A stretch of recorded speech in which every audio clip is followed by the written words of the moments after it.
Hi everyone, thank you for coming today. My name is Lyston. I work for a company called Blackash Bushfire Consulting.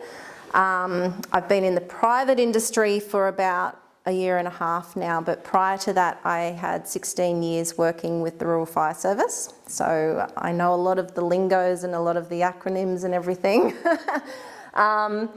And my background is environmental and bushfire basically. So I worked with national parks doing fire management planning. I worked with the Rural Fire Service doing hazard reduction planning, fire trail maintenance, grant funding. Does anyone know how Gospers Mountain actually started, the fire? Yeah. Do you guys get a lot of dry lightning storms up here? Yeah. Funny that, hey? Bloody ironstone, I don't know. Yeah, so unfortunately, yeah, that's what happens, is people see a lot of thunderstorms, more urban people see a lot of thunderstorms coming through and they think, oh, it's okay, we'll get some rain out of this, but actually no, you don't. You get a lot of dry lightning strikes, and that's obviously how fires start as well as a number of other things. I think it's more lightning strike these days than actual arson. In my days it used to be, oh, it's between 1 and 3, that's when the fire's going to kick off, and at 3, that's when school's out and you get bored kids. So I don't know, I think these days in the heat of the day they're at home on their devices probably, and less likely to be in the bushland starting fires or being inquisitive about that side of things. Can I ask a question about that? How does that then work on the severe fire danger day we had a couple of weeks ago? Obviously some schools closed because of the risk and their proximity to the bush, which meant those children were now unsupervised at home on a high fire danger day. Is this a good plan? No, it's not. And that's actually what they did find during the Winmalee Yellow Rock fires, that they closed a lot of the schools, but the parents still caught the train down to, you know, Penrith or wherever to work, leaving the kids at home, and then the fire started and kids were home by themselves during a fire event. So this is actually a thing that seems to be repeated time and time again. I don't know, I can't answer that question. Make it a lesser of two evils. Worried about if the school is in the proximity of a fire, you don't want them to be there. Yep. So you've got to get them out. So that's the situation. There's no answer to it. No. But you could be putting them in a worse situation if their house is closer to the bush than the actual school is, and now they're there by themselves and going, oh hell, what do I do? And I think probably part of that, if they're teenage kids, then they should be included in talking about what you're going to do on a bushfire danger day, whether you're going to have a plan, whether you're going to stay and defend, whether you're going to leave early, and get them involved in that side of things. I would say it would probably be more of the high school kids that may be at home as opposed to the 6-year-olds and the 7 and 8-year-olds, I don't know. But yeah, definitely getting all kinds of, you know, all members of your family involved in having that conversation is important.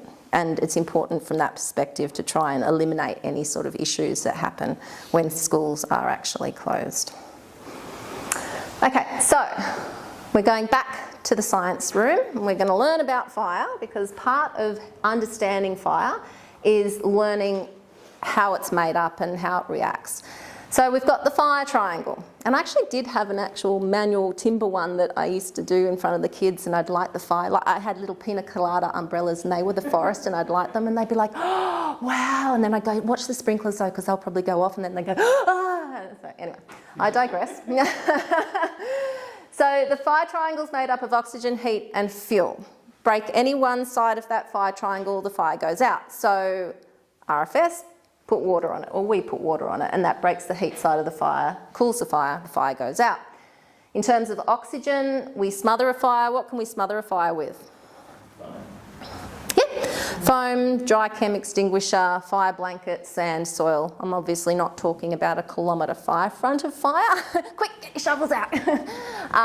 But no, it's smaller fires, we can take away the oxygen. Similarly, if we add oxygen to a fire, what does it do? Yeah, it flares up. It flares up. So if you think about when you're starting a campfire in your fire pit or in your chimney, sometimes you get the kindling and everything and you'd light it and you'd blow on it to add a little bit of air in it to make it go. Similar thing. And I'll revert back a lot to campfires and chimneys and stuff because it's all about fire, and that's how you learn about fire. So fuel. And just on one point there about smothering a fire, just be careful because sometimes you smother it, all you're doing is putting out flame. Yep. You can go back an hour later and that can pick up again. Yep. So if you do smother it, keep in mind that it may not have gone out completely. Yep, absolutely. So it's a good idea, but it only stops the initial flames. That's it. Put the fire out. No, and especially for cooking fires and stuff, if you do put a fire blanket on a pot that's on fire on the stove, don't go, oh cool, that's out, I'll just take that off now, because it won't be, because you'll reinvent, you know, the wheel of putting oxygen back into it and it will flare up. Turn it off, let it cool down, leave it. Fuel. Is fuel petrol and diesel? Is that what we're talking about? Anything like that.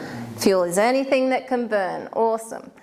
With fuel primarily in the fire triangle, we're talking about vegetation. And we're talking about what I was talking about before, the kindling. It's the fine stuff. It's the fine leaves and barks and twigs and branches that are about the size of your pinky and less, that actually is what burns instantly in a fire, and it adds to the intensity of a fire. So if you think about starting a fire in a campfire, you don't go and grab a big log, put it in a campfire and try and light it and go, why isn't this thing lighting? I've got to watch my swearing in front of the camera. Why isn't this thing lighting? You go and get the kindling, you get the finer fuel, you start it, then you get slightly bigger fuel, you put it on top, you develop your coals, then you put the big logs and stuff on. So fuel is the fine fuel, it's the fine vegetation. Any questions about that? Petrol's finer, isn't it? Sorry? Petrol's finer. Petrol's finer. Petrol works a real treat, it absolutely does. Yep. Put it on your pile burn, then walk a line back to where you're standing and light it. Yeah. I guess in terms of fuel as well, we can't actually remove all of the fuel, otherwise we'd be living in concrete city. So what we can do is manage it and mitigate it, and that's by mowing our lawns, it's by maintaining our garden beds, and in the RFS's perspective or point of view, it's them doing hazard reduction burns, because that's what they're doing. They're putting fire into the landscape to reduce the fuel in that ground story and understory, mid-story level. Okay? Sorry, Lincoln, I'm breaking again. Karen will back me up on this. We were out at Hill End there for a couple of days the other week, and on one particular day we saved the property. However, even though the property had actually mowed around their particular lawn, because their grass was that high, but the clearing wasn't built that high, that fire came through that grass so fast. Yeah. And if you were not there, the hay barn went up, the shed went up. So having short grass, when it's very, very dry, guarantees nothing, because fire will run across that grass. Absolutely. And anything is up against that grass, and that's why you need to have your clearance around your house.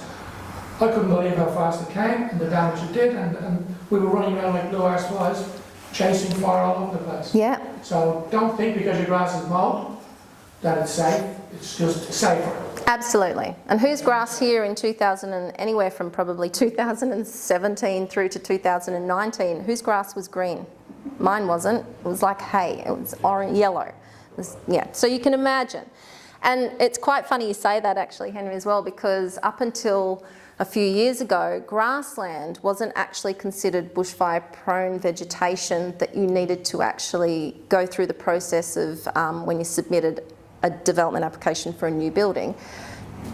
You have to go through a process if you're building on bushfire-prone lands to get an approval to build your house in a particular area and to a particular standard that makes it bushfire resistant to a certain extent. So you're putting on different standards of building materials and things to make it a little bit more resistant to fire. So a few years ago, it was really only forest and woodland vegetation that they considered bushfire prone on these land maps that then enacted planning for bushfire protection and then made you put these construction standards on your building. So now they've realised after a lot of fires out in Glen Ennis and out west and everything, and they're all through grassland, as you were saying, grass or fire travels super quickly through grassland, that, oh, we may have a problem. We may actually need to now incorporate grassland into that mapping and give people some parameters to build to. So, okay, fires behave differently in different vegetation types, largely because of fuel size and fuel arrangement. So fire in forest vegetation acts differently to fire in grassland vegetation or heath vegetation. Fires tend to burn more intensely but slower generally in forest vegetation because it's got so many different layers of fuels to burn through. The flame height, as Kevin alluded to as well, is a lot higher in forest vegetation because you're doubling that sort of flame from the height of the tree up than in heath or in grassland vegetation. Heathland and grassland seems to be more exposed to open wind and drying conditions, so it will burn quick and it will burn erratically because it is open to those wind conditions. Bushfire is also influenced by topography and weather. So, is it better to build upslope of a fire or downslope of a fire? Yeah. So, fires travel faster upslope than downslope. They burn back on themselves almost downslope, and quite often they actually won't even burn downslope. They'll go from ridge top to ridge top because they can't be bothered. They're lazy. They'll eventually get there. But if you've got like a mountain and a mountain or a ridge top and a ridge top, what you'll find is you'll have the fire coming up here and it'll burn down a little bit, and then you'll probably get a spot over here, and then it'll go up and burn across and then down a little bit and a spot over, and that's basically when it starts to jump. I have to say this.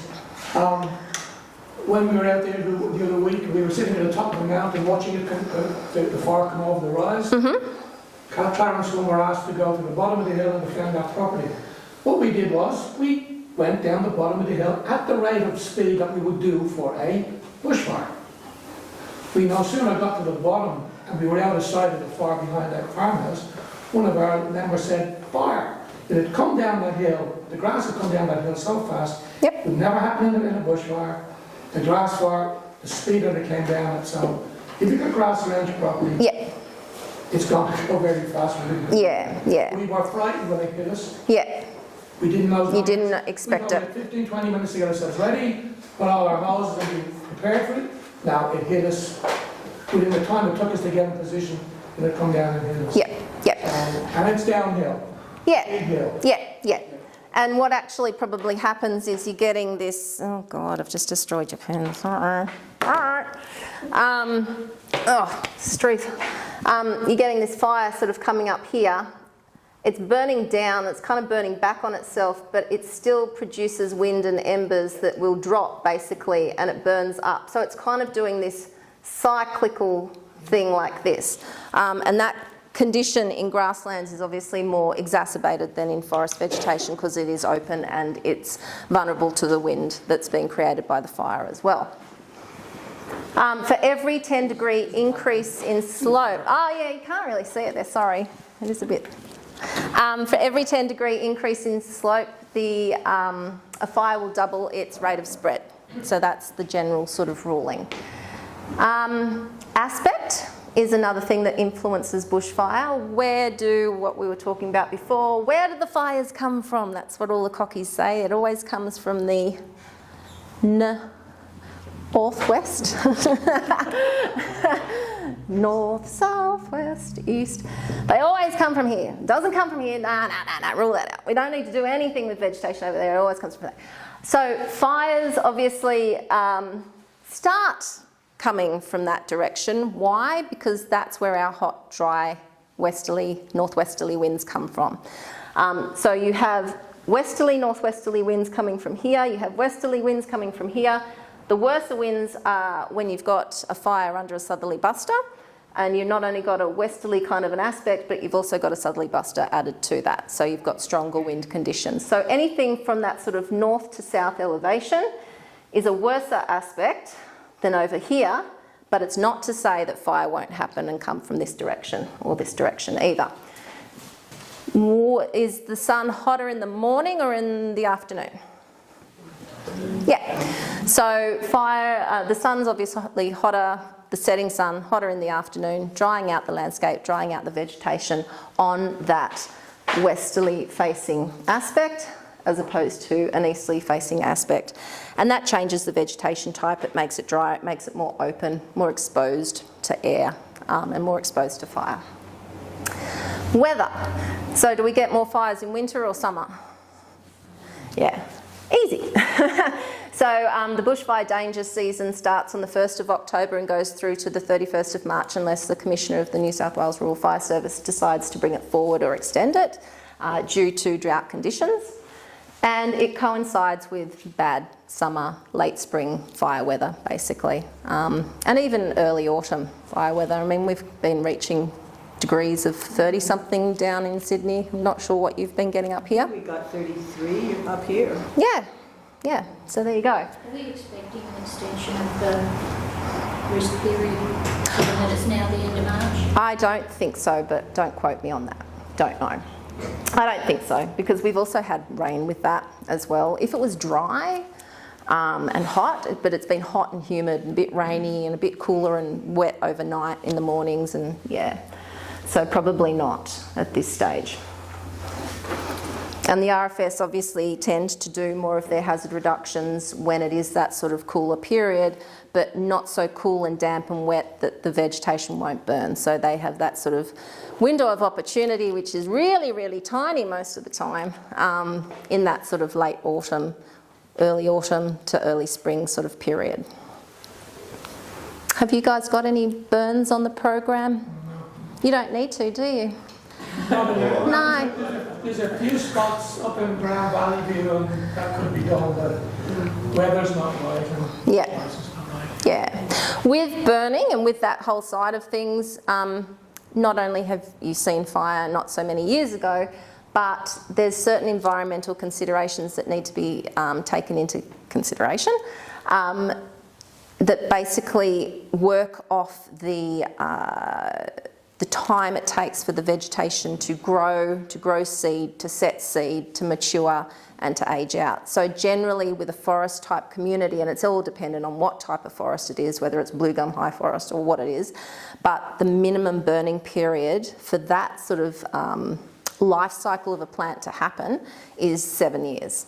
So up here it may be longer because of the nature of your forests, not too sure. I know for blue gum high forest its minimum is 10 years, but you know, and it goes through to 30 years. But for Sydney coastal dry sclerophyll forest it's usually about 7 to 12. So you can't go in and reburn anything that's had a fire in it for a minimum 7 years. Whereas I would say, and I've not got knowledge about it, but looking at my property, which was extensively burned, I would say that the fuel load on the ground at my place, and I don't know what to do with it, is worse than it was leading up to 2019, just with what's come back, and I don't even know how to deal with it because it's such a massive issue. But I'm looking at it going, gosh, that hot weather last week or the week before made me very nervous. Yeah, exactly. Because you've just had 3 years of rain and great conditions for growing. We've had unprecedented levels of rain. Yeah. And that has caused the vegetation to just go absolutely ballistic. Yeah. So as soon as we start to get into dry conditions, certainly there's a concern to the RFS in terms of the amount of fuel load just in the ground cover. Yeah. The only thing I can see though is the tops of all my trees are still so burnt that it's not going to crown through my place at the moment. That's a bonus. It's going to come a different way. You need like a steel metal tripod sort of a house way up here. Like that tree house. Has everybody seen that picture of the tree house in the Blue Mountains up here somewhere? Oh, I'll have to find it over break period. But it's basically a stilted house in the middle of bush. I'm not entirely sure what elevation it's looking out onto, but it's an old timber structure and it's like a, you know, come and stay here amongst the trees, and it's beautiful now or in winter, but maybe not in the heat of summer or after a 3-year drought. But you're right with, that kind of condition following fire, if you, all the rain that you have, everything's just going, oh, hallelujah, let's set seed, let's re-sprout, let's go for it. And you do get this, you know, quite heavy fuel load that comes back after a fire event in that sort of a scenario. You can also get a lot of, in lesser scenarios, if the fire hasn't burned hot enough, you'll get a lot of leaf drop from the canopy that didn't burn and stuff, so then you can also get higher levels of fuel accumulation on the ground and stuff like that. Generally, just due to the nature of forest, and it will get to a certain fuel load before it then goes, okay, now I'll start decomposing underneath and I'll start, you know, working it out instead of just adding fuel and adding fuel and adding fuel. But you won't be at that stage yet for a number of years. So has everybody seen the fire danger meter? Does everyone know that they've changed since a few years ago? Yeah. Okay, so there's one out the front here. Yep. I remember that. And Henry shares it on social media as well each day. Yeah, when you finish, I said the last meeting, can I speak to that again about Do you want to speak now to it, Henry? Yeah, if I could. Yeah. Okay, look. A lot of people don't realise, and I get not phone calls, but emails now and again saying, well, why are we got high today? Well, I've just come out of my house and I've got rain and I've got mist and I've got all sorts. The reason that we have high is because we belong to central tablelands, which means we go from the Darling Causeway all the way out Mudgee Way. So whilst we might be in the clouds, raining, low temperature, the grassland situation is that they're going to get a fire out there. So they cannot basically have multiple, thousands of small little areas with fire danger ratings. It's done on, what's it, 14 I think there are, all over New South Wales. 14 or 16. We're area number 10. Now the problem is that the Bells Line, or the Darling Causeway is the cut-off point.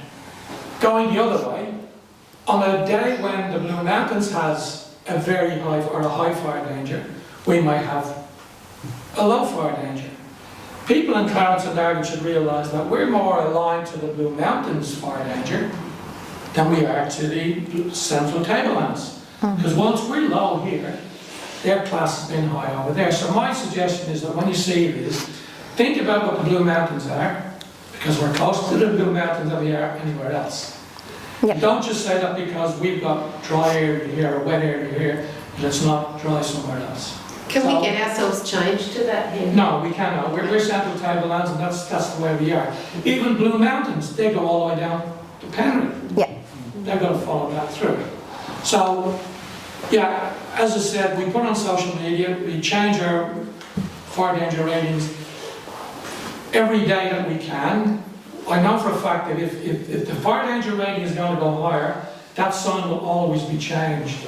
Sometimes due to no one being available, if today was high and tomorrow was low, it might stay on high for tomorrow, because it's better to have it on a higher rating than to have it on a lower rating. So please be aware that we do it on social media. It's here on every day to see. And when you go down by Bell, that one down there is probably going to be different to the one here. So consider that situation. Yep. All right. Everybody understand that one? Okay. Absolutely, because when I was driving here this morning, I left Sydney, 24 degrees, oh, it's lovely. Got in the car, driving, drizzle, drizzle, grey, drizzle, and it's like 14 degrees. I'm like, oh my God, 10 degrees difference. You are living in the clouds. Last Sunday though, we had the air conditioning on. It was really There you go, one extreme to the other. So yes, they've lessened the amount of fire danger ratings. I think we had 6 last time. You had low to moderate, and then you had high and very high and severe and extreme and catastrophic and Now you've got moderate, high, extreme and catastrophic to come in line with everybody else, because Victoria was doing a different thing. I think they have code reds or something like that to New South Wales, which is doing different to Queensland, etc. So we're trying to be consistent across the borders here. So really and truthfully, in the high, how can I put it? You know, in summer sometimes when you walk out, it's 9 o'clock in the morning, and you walk out and you get a hot wind already at 9 a.m. in the morning in your face coming from the northwest. You kind of look up at the trees and the leaves are curled in on themselves so they look silver, and you get this silvery little glint of leaves blowing in that warm wind, and you kind of think to yourself, yeah, it's going to be a bad day today. It's not going to be too good. And that's at 9 o'clock in the morning, as opposed to waiting throughout the day and a whole day of heating and getting to 3 o'clock in the afternoon as well. So in that kind of a scenario, you'd probably expect the needle to be further up towards either the high or this sort of extreme, and maybe even the catastrophic if you're unlucky, side of things. So the fire danger ratings they give a rating of the consequence of fire, and they're based on humidity, which is basically moisture in the air, temperature, days without rain, and wind. So if you've got, 2 weeks worth of 30+ degree temperatures, you haven't seen real rain for more than a month, you've got day on, day off of wind speeds between 20 and 30 or 40 kilometres an hour, drying from the northwest or west, and the relative humidity is like below 20%, then you can expect that needle to inch further and further up towards that sort of orange mark of the dial, the red mark of the dial. Does that make sense?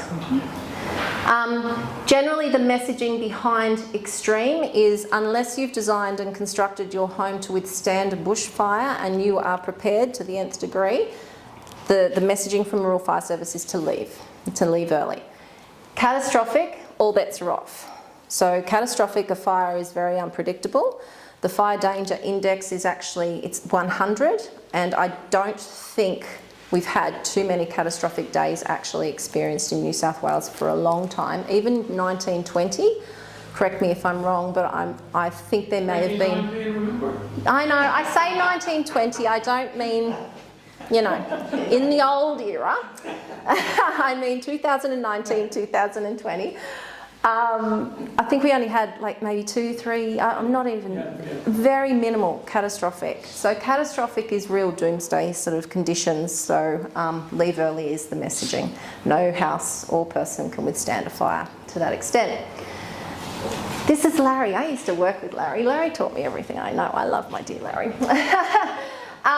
The messaging for Rural Fire Service now, the current campaign is Living Bushfire Ready, or Live Bushfire Ready. They've been through a number of planning to make a plan. It's not a plan. Get yourself a plan, make a plan.